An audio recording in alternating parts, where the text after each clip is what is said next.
All right, so I've been seeing a number of you guys having trouble putting on your silicon ear tips on your in-ear monitors or earphones or whatever. And I had faced the same thing a while back, but then I found a trick that really helps me put these ear tips on fairly easily, and I'm going to teach you that right now. So the first thing you do is you take the ear tip and you fold it backwards so that the flaps don't get in the way.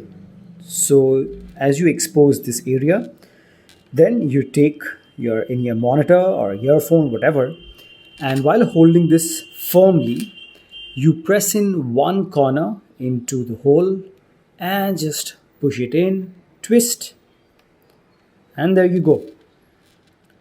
It's that easy. So let's just do that one more time. I'm going to take it off. Okay, there you can see.